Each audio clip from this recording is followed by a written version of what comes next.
Hi class. Wow, it's the end of the first week already.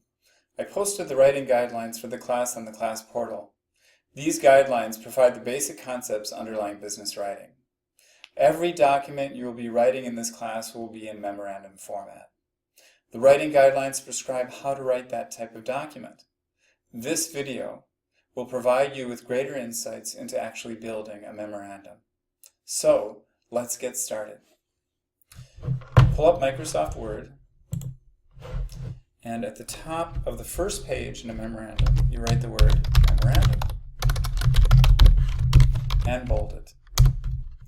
Now, in business writing, we single space, we don't double space our paragraphs. So we're going to take off the spacing and reduce it to single space. I just use Control-L, but you can also click over here to left justify. So the next item that we write down after we move down one space is the date. And you should spell out the date. Okay, so it's September 10th, 2016. Now, these memorandums will be written to me from you. So in this case, we'll just give an example. Team 1, Jane Doe, Mary Doe, John Doe, Dosey Doe. Maybe they're related. Well, anyway. So the next line is the subject line. We're going to put the subject down of this particular memorandum. And that is assignment 1, bread making. Now, I want you to know that there probably is no bread making class on campus, but there probably should be. Once we have completed this memorandum, hopefully you'll learn not just how to bake bread, but hopefully you'll understand how to write a business memo. Okay, so this is all bolded here, so I just highlighted all of this so we take the bold off. Okay, so the very first part of a memorandum should be an introductory paragraph to the structure of that memorandum. Normally, a long document has a table of contents, but a memorandum is a short document, usually less than 7 pages long, but not longer than 10 pages long. But any document that is usually 7 to 10 pages or less should be a memorandum in business writing. And so the opening paragraph shouldn't be a summary of the paper. It should talk about what the paper is about in very, very simple and general terms, and then provide a structure for that paper. Even if that structure is just 2 points, those points should be bulleted. If you specify that there's 2 points, the bullet points should be numbered. If you don't specify that there are 2 points, then they should only be bullets. So let's get started. This memorandum consists of an analysis of bread making and is structured as follows. And so this didn't specify a number, so we're going to just use a bullet. So we have ingredients and preparation. Okay, so these are the 2 basic parts of the main structure of this memorandum. So the first part is ingredients. So in memorandums, we don't use section level headers or sort of like chapter headers that are all capitalized. We use first level headers as the highest level header. So a first level header is bolded.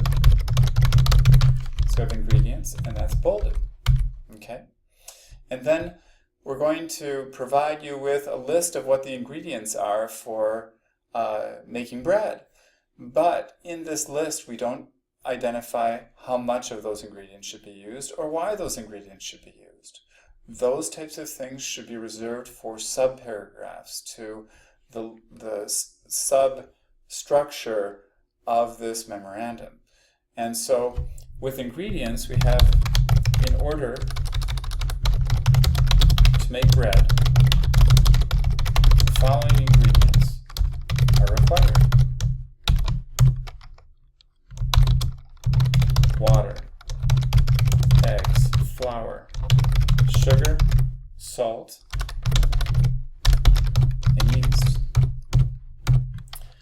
Now, what we're going to do here is we're going to talk about water.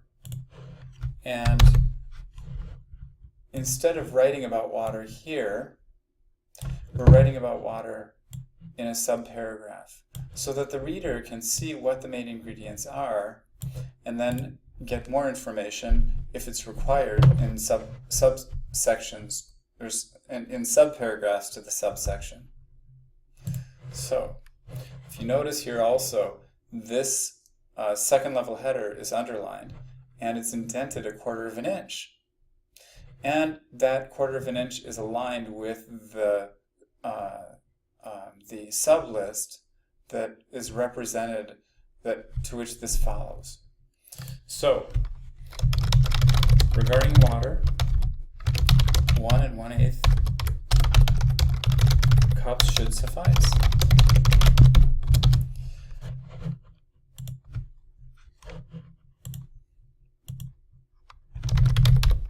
Warm, filtered water is recommended. Okay, next item is eggs. Regarding eggs, 2 large eggs will be necessary. In addition to being nutritious, eggs can provide structure, leavening,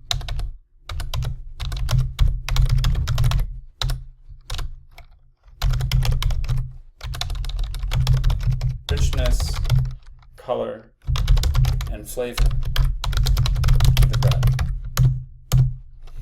Okay, the next item we're going to talk about is flour. Regarding flour, 3 cups are required. There are many different types to choose from, or types of flour to choose from. We'll put including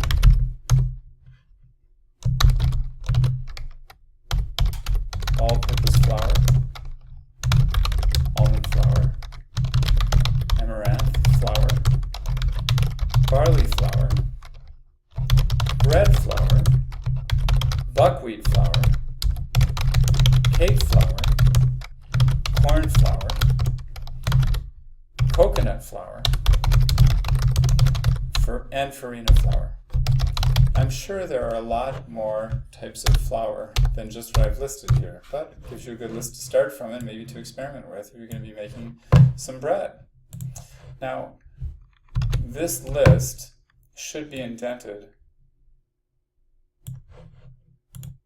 1/4 of an inch from this margin of the subsection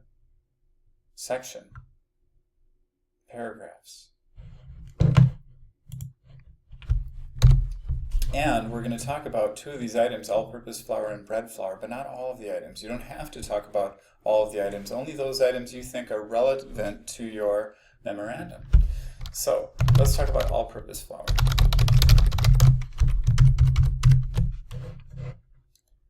And we're going to indent that so that it's aligned with this list. And if you notice, this now is another level of header because this is a subsection, a subparagraph to a subsection, and this subsection is a subsection to this supersection of ingredients. So, all-purpose flour. This should be italicized. And now, we're going to talk about all-purpose flour.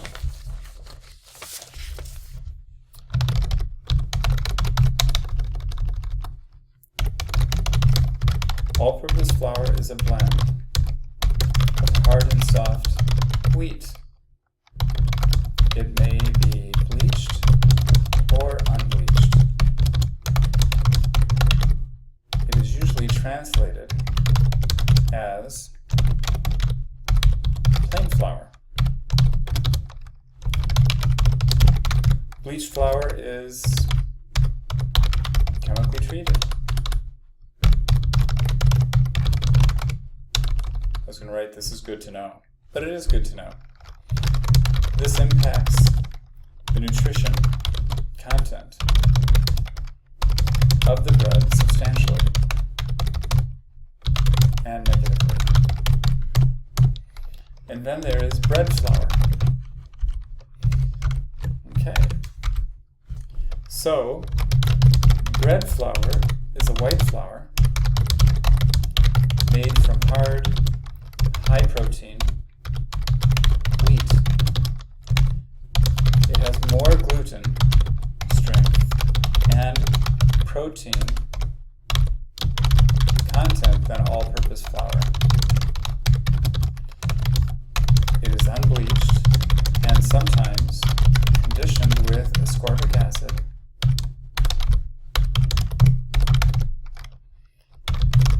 which increases volume and creates better texture.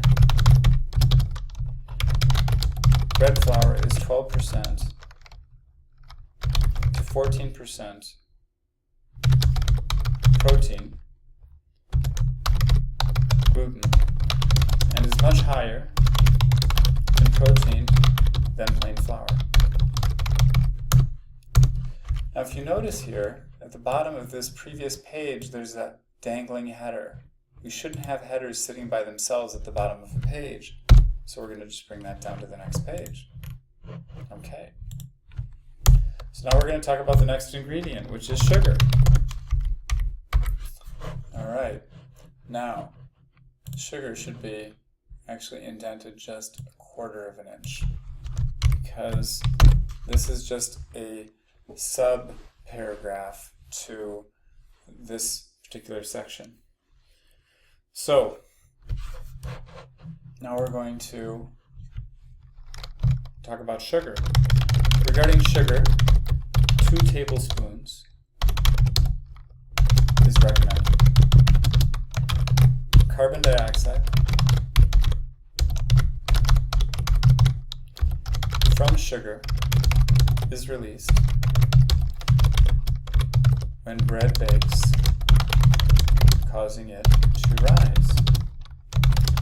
It also keeps the bread soft, moist, and tender. Okay, now the next ingredient is salt.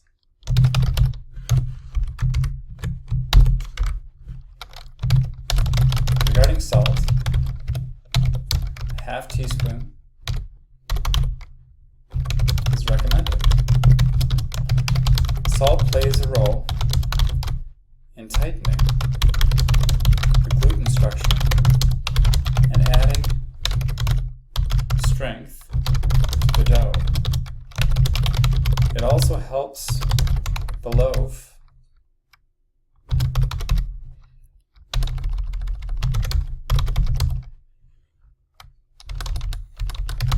to hold on to the carbon dioxide gas that is formed during fermentation, supporting good volume. Okay. Then there is yeast. Regarding yeast, 1/2 package. It's the small package in a little envelope of active dry yeast is recommended.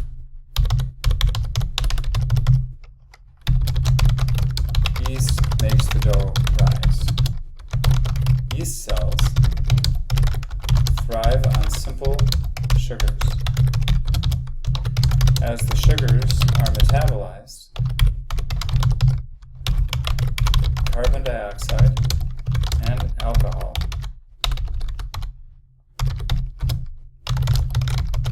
are released into the bread dough,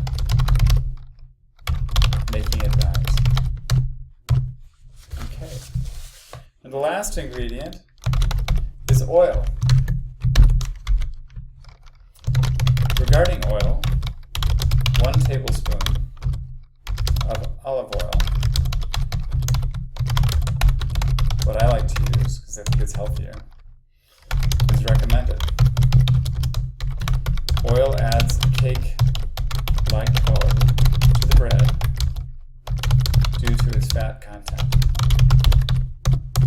Okay, so now we talked about the ingredients, how much to use, and why we use those different ingredients. And now we need to address the second part of this paper, which is preparation. So just like with ingredients, where we use a first level header that's bolded and off to the left margin, now we're going to use another first level header that's bolded and off to the left margin.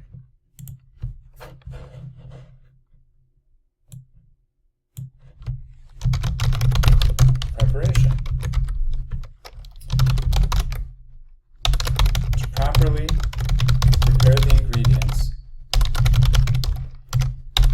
before baking, please consider the following 4 steps. Now I identified 4 steps. So now we're going to number this list rather than bullet this list. Mix the wet ingredients together. Add the dry ingredients.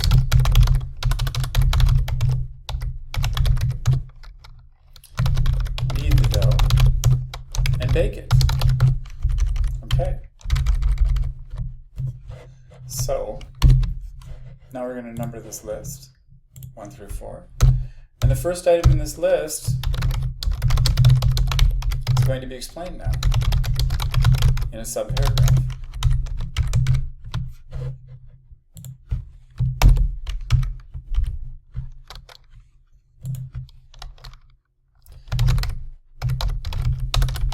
Dissolve the yeast in warm water.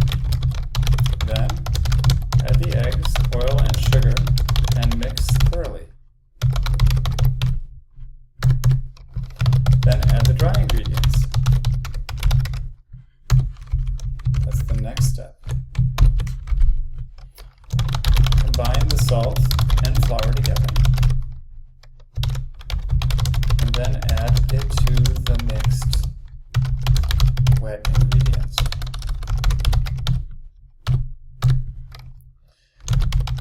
Then the next part, knead the dough.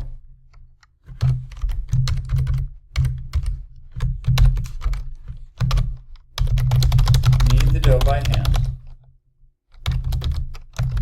Do that for 10 minutes. Turn onto a lightly floured surface and shape it into a loaf. Then place it in a greased 9-inch by 5-inch loaf pan,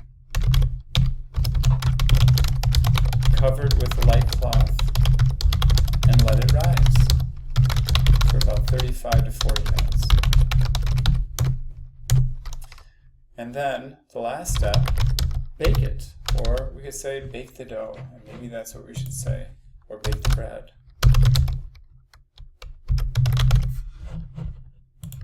It's called bake the bread. So, this last step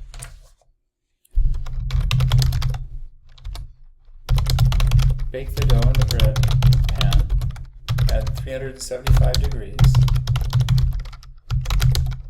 for 30 to 35 minutes or until golden brown and bread sounds hollow and tapped.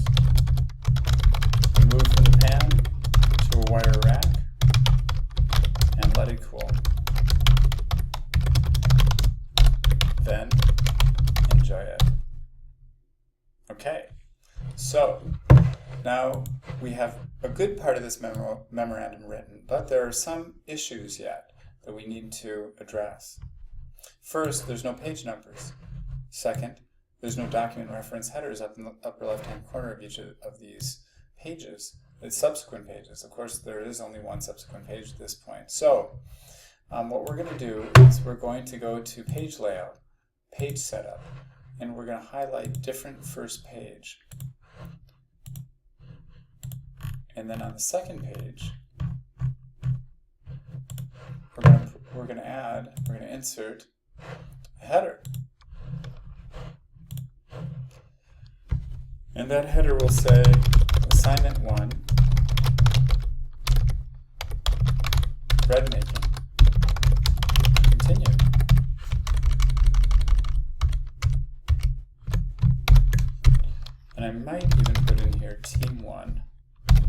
Assignment 1, continued.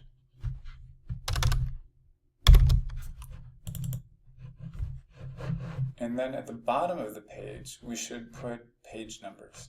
So we're going to insert page number at the bottom of the page, and I tend to prefer to have that page number centered. You don't need to have a page number on the first page, but it's good to have page numbers on subsequent pages. You should have them. Okay, so now a couple other things. One, you should write in simple language that the common person can understand.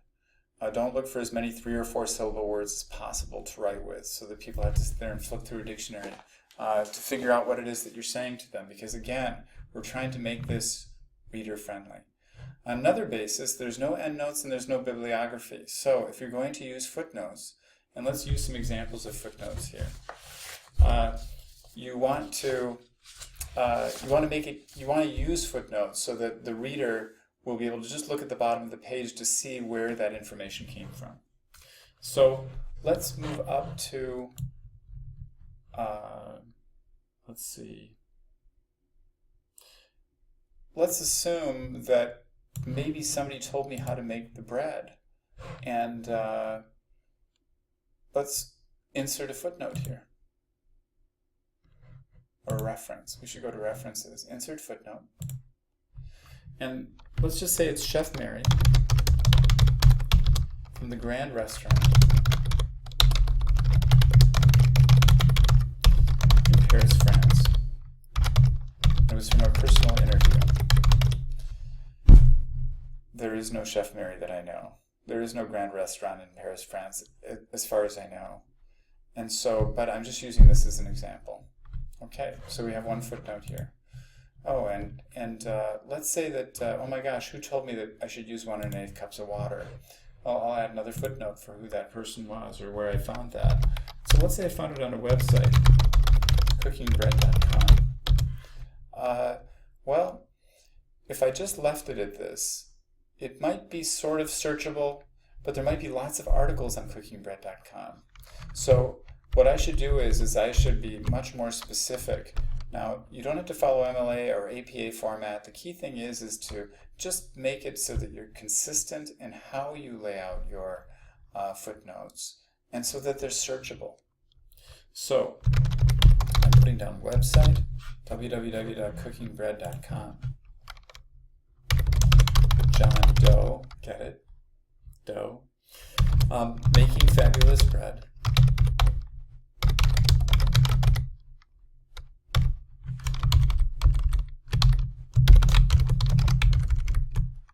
And let's say that this article is from September 1st of 2015.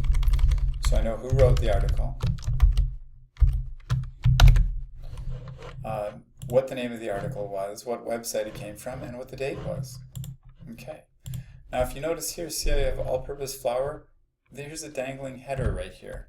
So let's move that header down so that there isn't a dangling header at the bottom of this page. Now there should only be one space between paragraphs, and all paragraphs should be left justified. They should not be indented. So you notice that there's no indentation of paragraphs here.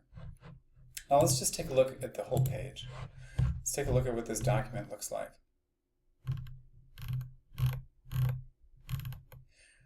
Oh, and here's the header sitting at the bottom of this page. Okay.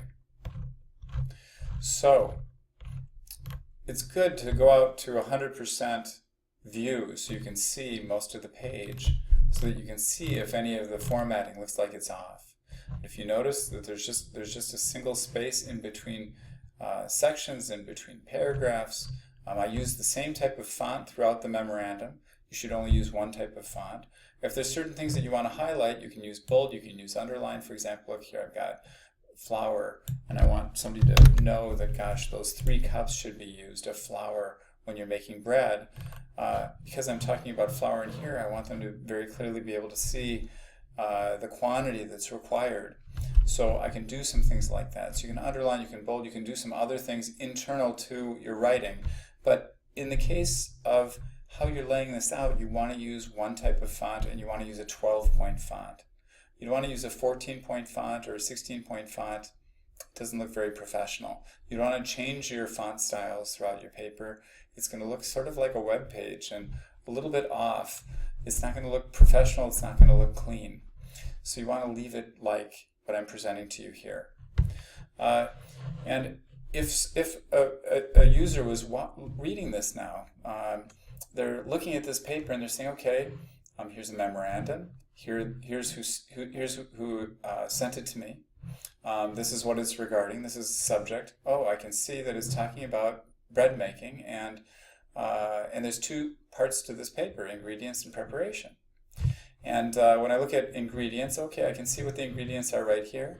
Oh gosh, I can look into each one of these subparagraphs and see what quantity of those ingredients are and what the purpose of those ingredients are to helping me to make good bread. Oh, I can see that there are some sources here. Yeah, this 1 1/8 cups of water came from a recommendation from this website, Making Fabulous Bread. Oh, that's helpful. Gosh, I wonder where this recipe came from. Oh, it came from Chef Mary from the Grand Restaurant in Paris. Now, the good part about putting the footnotes in and not putting the sources right in the main document is it doesn't break the reading, your ability to read through the instructions here or the memorandum and keep your focus on the content of the memorandum itself. And I look here and I see, oh, you highlighted all-purpose flour and bread flour, probably because that's the basic types of flour that a person would use making bread, even though there's lots of different types of flour here. Oh, and I can see there's the other ingredients and then preparation and what the steps are in preparation.